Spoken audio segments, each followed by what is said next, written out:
Good morning children, 10th class.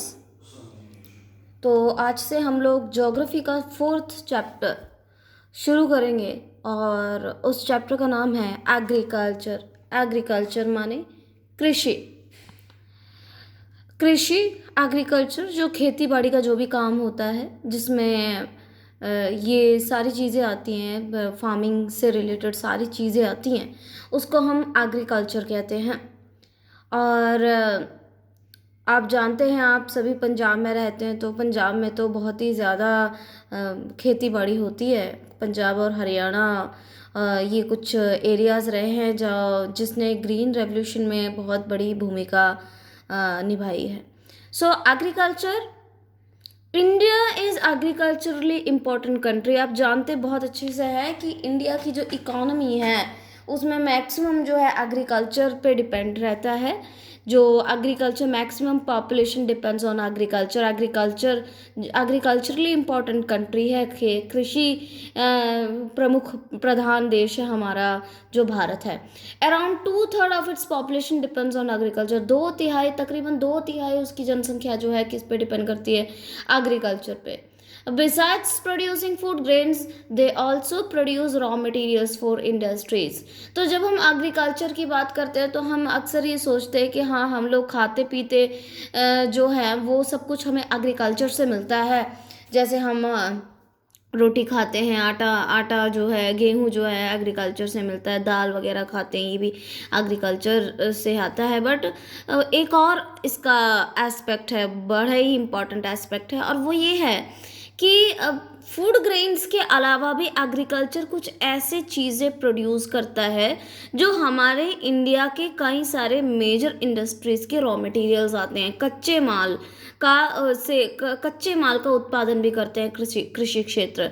जो for example जैसे cotton है, हमारे इंडिया में कॉटन की खेती होती है। कॉटन जो होता है वो एक बहुत इंपॉर्टेंट रॉ मटेरियल है हमारे इंडिया के टेक्सटाइल इंडस्ट्री का, और हमारे इंडिया का कॉटन फेमस भी है बहुत ज़्यादा वर्ल्ड में। इनफैक्ट कई सारे कॉटन प्रोडक्ट्स जो है हमारे इंडिया से बाहर अब्रॉड में एक्सपोर्ट भी होता है।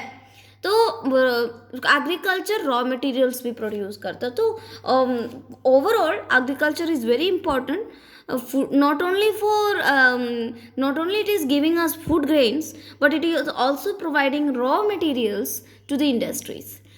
अब फार्मिंग, एग्रीकल्चर माने फार्मिंग, खेती, कृषि।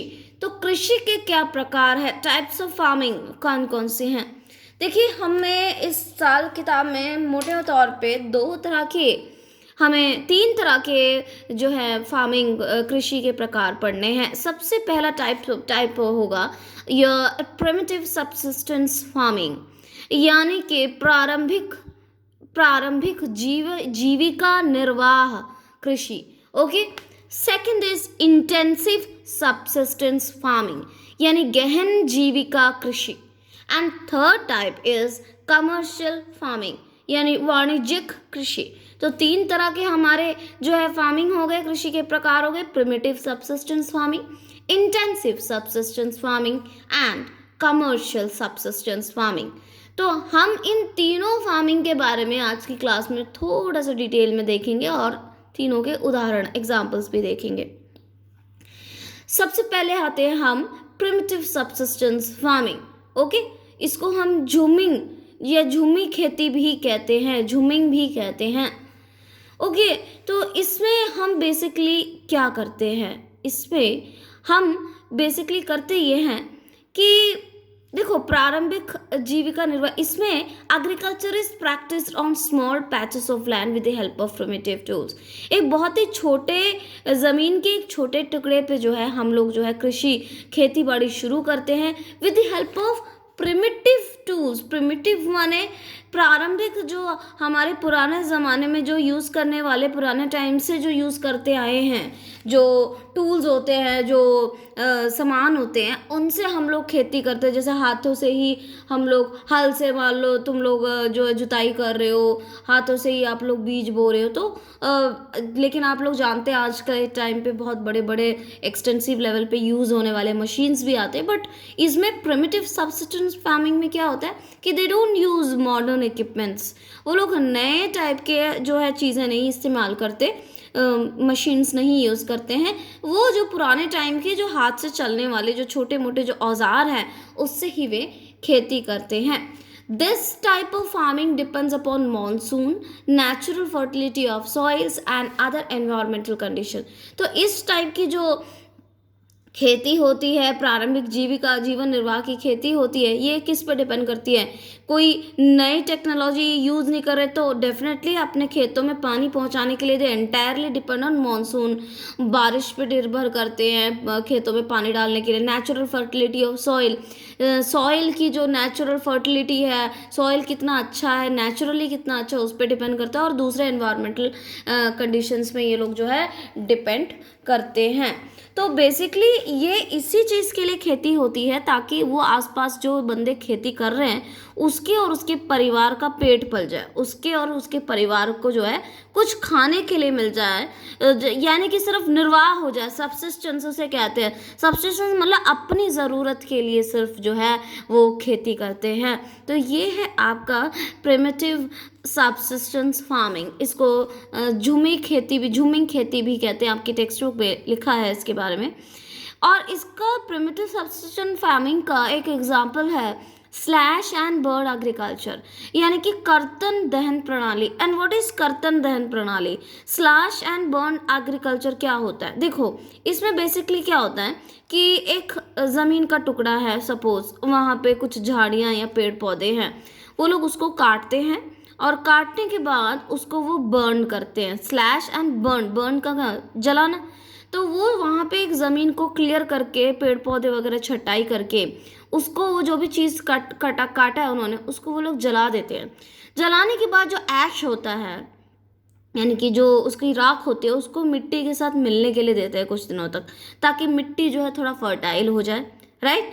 तो अब मिट्टी फर्टाइल होने के बाद फिर उसके बाद उस मिट्टी पे वो जो छोटी सी ज़मीन पे वो लोग खेती स्टार्ट करते हैं, फार्मिंग स्टार्ट कर देते हैं, ठीक है। लेकिन उसके बाद वो कुछ टाइम उस पर खेती करेंगे। उसके बाद इस टाइप की भूमि में क्या होता है, ज़्यादा जैसे ही उस मिट्टी की उर्वरता यानी फर्टिलिटी ख़त्म हो जाती है, तो then start shifting their land. वो वहाँ पे फिर खेती नहीं करेंगे, उस ज़मीन को वो खाली छोड़ देंगे। देन वो दूसरी ज़मीन की ओर बढ़ेंगे और वो भी इसी तरह से जो है वो इतने एरिया को काट के, पेड़ पौधे काट के, उसको जला के फिर अगेन उस पर खेती करते हैं। तो एक जगह रुक के नहीं अलग अलग जगहों पे वो खेती करते जा रहे हैं जब तक वहाँ पे सॉइल अच्छी है। तो स्लैश एंड बर्न एग्रीकल्चर कहते हैं इसको, झूमिंग खेती भी कहते हैं। This type of shifting allows nature to replenish the fertility of the soil. इस टाइप की खेती से, हमारी झूमी खेती से पता है क्या होता है कि नेचर को टाइम मिल जाता है to replenish fertility of the soil.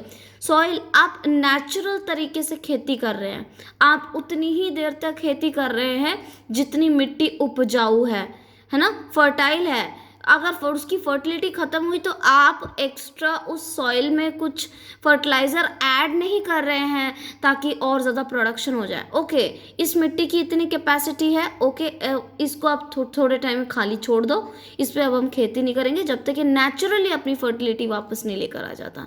तो इस टाइप की, तो यहाँ प्रिमिटिव सब्सिस्टेंस फार्मिंग का एक एग्जाम्पल झूमिंग खेती मैंने यहाँ लिखा है, और ये स्लैश एंड बर्न एग्रीकल्चर का दूसरा नाम है, ठीक है। तो ये स्लैश एंड बर्न एग्रीकल्चर, ये जो नाम है, ये अलग अलग स्टेट्स पे इसका अलग अलग नाम है। आपके टेक्स्ट बुक में ये दिया भी है कौन से स्टेट में किस नाम से इसको बुलाया जाता है, बोला जाता है, ठीक है। Farmers does not use fertilisers and modern input so the productivity is low. तो इस तरह की खेती में फार्मर्स जो है फर्टिलाइज़र्स और मॉडर्न जो मशीन्स होती हैं उसका इस्तेमाल नहीं करते, जिससे कि प्रोडक्शन क्या होता है, सिर्फ लो होता है। उन्हें मार्केट के लिए नहीं प्रोडक्शन चाहिए होता है, उन्हें सिर्फ अपने लिए चाहिए होता है, अपने घर के लिए, सब्सिस्टेंस के लिए चाहिए होता है। ओके, तो नेक्स्ट आपकी जो खेती है, फार्मिंग है, इंटेंसिव सब्सिस्टेंस फार्मिंग, यानी कि गहन खेती। ओके। गहन निर्वाह खेती जो है, इंटेंसिव सब्सिस्टेंस फार्मिंग, तो बेसिकली वहाँ पे होता है जहाँ पे पॉपुलेशन बहुत ज़्यादा होता है, हाई पॉपुलेशन, और भूमि कम होती है, ज़मीन कम होती है। तो इसमें क्या होता है, तो इसे में basically there is an intensive माने का मतलब ही होता है बहुत ज़्यादा यूज़ ऑफ लेबर, बहुत ज़्यादा लेबर यूज़ किया जाता है, फर्टिलाइज़र्स यूज़ करते हैं, इरिगेशन के अलग अलग सिस्टम्स यूज़ करते हैं, ताकि वो ज़्यादा से कम ज़मीन से ज़्यादा प्रोड्यूस जो है वो प्रोड्यूस निकाले, ताकि क्योंकि उनको हाई पॉपुलेशन, क्योंकि डिमांड वहाँ पे हाई है, why due to high population. तो बढ़ती हुई जनसंख्या को बढ़ाने के लिए, उनके पेट भरने के लिए कम ज़मीन पे इंटेंसिव सब्सिस्टेंस फार्मिंग करते हैं, ताकि वो जो है जो जनसंख्या का पेट भर सकें, राइट। और there is enormous pressure on land. इस टाइप की प्रैक्टिस में बहुत ज़्यादा प्रेशर होता है लैंड पे, क्योंकि लैंड कम है बट प्रोडक्शन ज़्यादा चाहिए, तो जो भी केमिकल्स वगैरह ये यूज़ करना चाहते हैं वो उतना यूज़ करते हैं। तो इसको कहते हैं इंटेंसिव सब्सिस्टेंस फार्मिंग। नेक्स्ट है आपका commercial farming. And what is commercial farming? In this farming modern inputs, देखो वाणिज्यिक कृषि क्या होती है, वाणिज्यिक कृषि क्या होती है, कमर्शियल का मतलब ही it's related to market. When you are producing something for the market purpose so that you can attain profit from that, उसको हम कहते हैं कमर्शियल फार्मिंग। आप क्या कर रहे हो, आप मार्केट के लिए प्रोड्यूस कर रहे हो, ताकि आप उस चीज़ को बेच सके मार्केट में और आपको प्रॉफिट हो जाए, फ़ायदा हो जाए। तो इस तरह की फार्मिंग में बिल्कुल मॉडर्न मशीनरीज यूज़ करते हैं, high yielding variety seeds, HYV seeds. कुछ मार्केट्स में सीड्स की वैरायटीज़ भी होती हैं, कुछ ऐसे सीड्स होते हैं जो कि बहुत अच्छी क्वालिटी के होते हैं, जो अच्छा प्रोड्यूस देते हैं, उसको हम HYV सीड्स कहते हैं। तो ऐसे ये थोड़े महंगे भी होते हैं, इन सीड्स का यूज़ करते हैं। कई केमिकल फर्टिलाइजर्स का इस्तेमाल करते हैं, इंसेक्टिसाइड्स यानी इंसेक्ट्स को भगाने की दवाइयों का इस्तेमाल करते हैं, पेस्टिसाइड्स का कीड़े मकोड़ों को हटाने की दवाइयाँ भी यूज़ करते हैं, ताकि प्रोडक्शन बहुत ज़्यादा हाई हो और हमें ज़्यादा से ज़्यादा प्रॉफिट मिल सके। लेकिन ये स्टेट टू स्टेट चेंज करता है कि कौन सा क्रॉप किस स्टेट के लिए कमर्शियल है और कौन सा क्रॉप किस स्टेट के लिए सब्सिस्टेंस है, यानी कि वहाँ के लोगों के इस्तेमाल के लिए है। फॉर एग्जांपल आप बहुत अच्छे से जानते हैं हरियाणा, पंजाब जैसे स्टेट्स में चावल बहुत कम खाते हैं, राइट। दे ईट राइस वेरी, मतलब बहुत रेयरली, वो कभी हफ्ते में 2 या 3 बार चावल बन जाते हैं। सो यहाँ हरियाणा और पंजाब जैसे मार्केट में राइस की ज़्यादा डिमांड नहीं है, तो इसलिए वो ये प्रोड्यूस किसके लिए करते हैं, मार्केट के लिए, दूसरे स्टेट्स को बेचते हैं, वो दूसरी जगह पार्टीज को बेचने के लिए। So rice is a commercial crop in Haryana and Punjab. वहीं दूसरी ओर अगर आप उड़ीसा और साउथ इंडिया की बात करेंगे, तो वहाँ पे लोग खाते ही क्या है, मेजर उनका फूड क्या होता है, राइस। उनका फूड राइस, और उनके कई सारे स्नैक्स और कई सारे और दूसरे जो ब्रेकफास्ट के आइटम्स होते हैं वो भी राइस से बनता है या राइस फ्लोर से बनता है। तो वहाँ पे क्या है, उड़ीसा और साउथ इंडिया जैसी जगहों पे क्या है, rice is a subsistence crop, ठीक है, क्या है वो वहाँ के लोगों के ज़रूरत के लिए उगाए जाने वाली क्रॉप है वो, ठीक है, अनाज है वो। अगेन कमर्शियल फार्मिंग का एक एग्जाम्पल प्लांटेशन है, बागान की खेती। Plantation is also an example of commercial farming. What is plantation?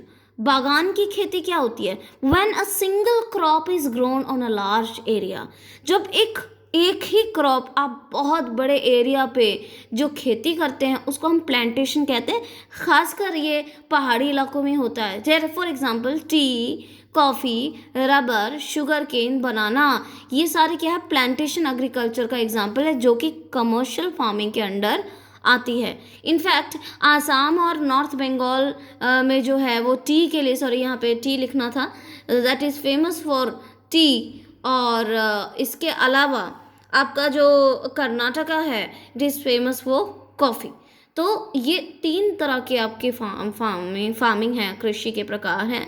One is primitive subsistence farming, second is intensive subsistence farming, and third is commercial farming.